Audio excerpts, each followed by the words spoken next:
Nós vamos agora falar sobre o Grupo Wagner. Inclusive, o chefe deste grupo lá na Rússia, que mobiliza mercenários na guerra da Ucrânia, está ameaçando atacar o território russo. Hoje, Yevgeny Prigozhin, antes um aliado do Kremlin, muito próximo de Vladimir Putin, disse que tomou a cidade de Rostov-on-Don, no sul da Rússia, e afirmou que o destino final será a capital Moscou. Sobre este assunto, nós vamos conversar agora com Gunter Hudzit, que é o professor de Relações Internacionais da ESPM. Professor, muito bom dia, obrigado pela sua presença. Bom dia, Jair, bom dia a todos que nos assistem. Prazer em estar aqui de novo com vocês. Professor, a primeira pergunta que me vem à cabeça é a seguinte: a gente pode chamar isso de um fogo quase amigo? E, se sim, isso pode, de alguma forma, beneficiar os ucranianos na guerra contra a Rússia? Olha, Jairo, é pior até do que fogo amigo, né? É você desestruturar socialmente, que pode chegar a isso na Rússia, num cenário pior possível, não levar uma guerra civil, porque você está tendo um levante contra o governo. No fundo é isso. Por mais que Prigozhin diga que ele está indo contra a liderança militar, mas ir contra a liderança militar hoje é ir contra Putin. Tá? Na realidade, ele está fazendo aquilo que o Putin sempre dizia, né? Não deixe uma ratazana sem saída, porque ela vai te atacar. E pelo que a gente vem vendo, né, principalmente pelos vídeos que o Prigozhin divulgou nos últimos dias, semanas, ele estava sendo escanteado e não ia sobrar muita alternativa para ele, a não ser se subordinar a todos os inimigos que ele criou nesse processo. Então ele não tem mais nada a perder, ele está atacando e realmente essa situação que principalmente ele está agora controlando, né, toda a região de Rostov, primeiro, é por onde a maior parte de toda a munição, combustível, tudo que vai para frente de batalha russa na Ucrânia, passa. Então, se está continuando a passar ou não, a gente não sabe. Segundo, fico imaginando o que os oficiais russos na frente de batalha lá na Ucrânia começam a pensar disso tudo. Vou continuar lutando? Quem vai continuar controlando? E pior ainda, né? Os soldados que foram conscritos, aqueles que foram chamados para lutar nessa última leva que o Putin convocou há meses atrás, que são civis que foram literalmente obrigados a ir lutar. Como é que fica a moral de soldados e oficiais? Então, são muitas questões que, como esse processo está começando agora, faz algumas horas, a gente ainda não tem respostas para isso. Gunter, como é que a gente chegou nesse ponto? Olha, a gente vai precisar esperar alguns anos para saber realmente o que aconteceu. Como eu falei, os vídeos do Prigozhin nas últimas semanas mostravam que estava acontecendo algo dentro da cúpula do governo russo. Uma das estratégias que Putin usou ao longo da sua vida, a gente não pode esquecer, ele está há 23 anos no poder. Então, como é que ele conseguiu sobreviver tanto tempo? Ele jogou sempre uma liderança contra outra, procurou dar preferência para um, depois para outro, para ninguém se tornar forte o suficiente que pudesse derrubá-lo. A gente não pode esquecer, ele foi oficial da KGB. KGB, para aqueles mais novos que não sabem, era a força polícia política que mantinha o governo soviético no poder. Então, eles espionavam não só a população soviética, mas os outros países também. Então, ele sabe muito bem como isso funcionava e ele aplicou no governo dele. Então, o que efetivamente levou a esse racha, a gente não sabe, mas com certeza é o maior racha que já aconteceu e com certeza é o maior desafio que o governo Putin está enfrentando nesses 23 anos de poder. Gunter, no nosso pensamento mediano, de quem não acompanha isso no cotidiano, quando a gente fala de guerra, a gente imagina dois exércitos ou mais, né, de nações se enfrentando. E são pessoas que foram ali levadas ao exército, né? Mas nesse caso, nós estamos falando de mercenários. Eu gostaria que você pudesse explicar isso para a gente. É na prática um exército comprado? É um exército particular. Verdade seja dita, os russos, né? O Putin não inventou isso. Em grande parte, Mercenários, como a gente já sabe, né, existem há séculos. Começou na Europa esse processo. Se modernizou. Quem começou essa modernização foram justamente os americanos pós-invasão do Iraque em 2003, né, com a famosa Blackwater, que era um grupo privado de ex-militares americanos que saíram das Forças Armadas Americanas e agora vendiam o seu expertise. O que eles mais sabem fazer? Lutar. Então, em vez de morrer um soldado com todos os problemas políticos que isso causa, o governo americano começou a contratar esses exércitos profissionais, particulares, para algumas operações, principalmente de segurança. O Putin levou isso a um passo adiante. A invasão que a Rússia fez à Ucrânia em 2014, quando tomou a Crimeia e a região do leste da Ucrânia, quem foi a cabeça de ponte desse processo foi o Wagner Group. Então, desde lá de trás ele está envolvido. O Wagner Group também está envolvido na Síria, está envolvido em vários outros países em guerra civil na Europa. Portanto, é um exército russo de ex-soldados russos que saíram das Forças Armadas russas, formaram, né, entraram nesse grupo que o Prigozhin criou, que Prigozhin era um braço direito de Putin, e fazendo todas essas operações que o Putin podia dizer: eu não tenho nada a ver com isso. Agora se voltou contra ele.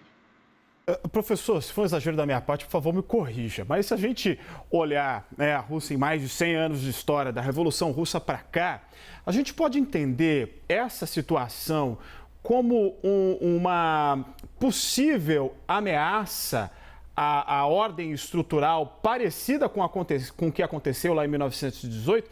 Eu lhe pergunto isso por essa possibilidade de, internamente, a situação descambar, porque, pelo que eu lembro das aulas de história, isso não aconteceu ao longo do governo comunista e nem da passagem, né, para o governo democrático depois.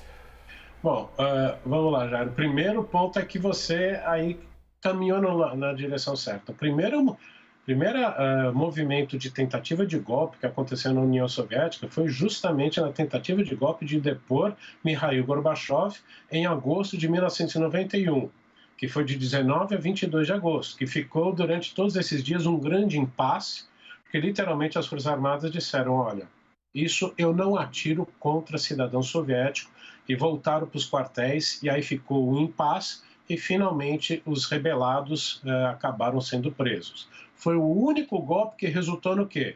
Na dissolução da União Soviética. Segundo ponto importante, a Rússia, né, o nome oficial dela é Federação Russa. Por que esse nome? São diversos estados que, com os anos do governo Putin, acabaram sendo controlados por Moscou, mas que tem muitos povos que não são russos, principalmente no sul da Rússia, onde tem uma maioria muçulmana, e lá no leste da Rússia, Vladivostok, quem jogou um pouquinho de bola lembra disso, né? Fica bem longe, bem lá, onde você não tem esse russo branco, caucasiano. E por que eu digo isso? O governo Putin foi voltado para esse russo branco caucasiano. Muitos desses russos são considerados russos de segunda classe. Inclusive, são aqueles que estão mais morrendo, que foram convocados agora, e que estão mais morrendo na Ucrânia, na guerra da Ucrânia. Então, esse cenário que você falou de uma possibilidade de uma guerra civil existe, já se fala dele há mais tempo, era um cenário que sempre se dizia: isso é quase impossível, mas diante do que está ocorrendo agora, se tornou um cenário possível. Não considero ainda provável, mas ainda já possível. Até porque, possivelmente, você está tendo uma divisão nas Forças Armadas. Há muita desinformação nesse momento, mas uma delas diz que oficiais da Força Aérea se recusaram a atacar o Wagner Group. Então, se isso aconteceu, mostra que tem um racha interno nas Forças Armadas. Mas é uma situação ainda muito complicada da gente saber para onde caminha. Professor, na Guerra Civil Americana nós tínhamos grupos diferentes, heterodoxos, né? Não é à toa que descambou naquilo. Quando o senhor fala sobre esse caldeirão étnico que tem na Rússia, Isso poderia ser um elemento a fortalecer, portanto, a possibilidade de uma guerra civil, na sua visão? Poderia ajudar a ruir o atual sistema de dentro para fora? De novo, Rogério, é um cenário possível, não acho ainda o mais provável. É possível porque você tem aí grupos étnicos, principalmente na Chechnya, sul da Rússia. A gente não pode esquecer que no fim dos anos 90, a Rússia fez 2 guerras contra essa província da Rússia e que custou a vida de centenas de milhares de chechenos que a gente não sabe até hoje direito quantos morreram. Então, pode ser que sim por essas divisões, principalmente esse sul da Rússia e o leste. Agora, não acho ainda o mais provável. Pode também levar a consequências a outros países, como, por exemplo, a Bielorrússia, que é vizinha ali da Rússia, né? O ditador também, aliado de Putin, não colocou o país na guerra, mas sempre se manteve no poder com a ajuda de Putin.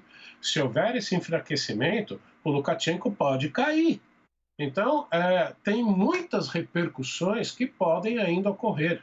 A gente vai ter que esperar alguns dias aí nas melhores hipóteses, alguns dias, para saber quais elas são. Professor, com essa estabilidade dentro do território russo, a OTAN pode ver isso com bons olhos, no sentido até da distância física, com a possibilidade de um conflito entre essas duas forças? Não, eu acho que eles estão muito preocupados. Quem controla as armas atômicas numa situação dessas? Então, a melhor coisa possível, mesmo que seja um inimigo como Putin, mas você saber quem efetivamente tem a cadeia de comando e quem controla as armas nucleares. Que esse foi o grande pavor do Ocidente na dissolução da União Soviética. Porque se continuasse esse processo, até mesmo para a Rússia, quem controlaria? Não é à toa que os americanos apoiaram já, depois do golpe, na tentativa de golpe de 91, a retirada das armas nucleares táticas dos países das províncias, mais fronteiriças da União Soviética para a Rússia, porque justamente é as mais fáceis de poderem cair na mão de alguém contrário ao governo e poder ter o uso dessa arma atômica nuclear tática. Só não conseguiram fazer isso justamente com as armas estratégicas dos mísseis, como foi no caso da Ucrânia e do Cazaquistão. Então, para o Ocidente, em especial para os Estados Unidos, o ideal é que você tenha um governo que controle efetivamente essas armas atômicas para não cair na mão. Já pensou de um Prigozhin com uma arma nuclear tática o que pode fazer? Então, é uma preocupação muito grande. A gente viu uma resposta quase que imediata do presidente Putin sobre esta situação. O senhor acha que ele faz isso no sentido de demonstrar força ou ele está mais tratando quase como se fosse um blefe, não teria força suficiente para dar essa resposta? Até gostaria de entender se, na avaliação do senhor, isso pode ser tratado como mais um fronte a ser enfrentado pela Rússia. Olha, eu acho que ele teve que fazer esse pronunciamento para mostrar que ele ainda está no poder. Porque se tem um país que na cultura da população tem a cultura, né, dos golpes, contra-golpes, é a cultura russa. Então, para efetivamente mostrar para a população russa que ele ainda estava no poder. Por que isso? Porque a maior parte do exército russo está lutando na Ucrânia.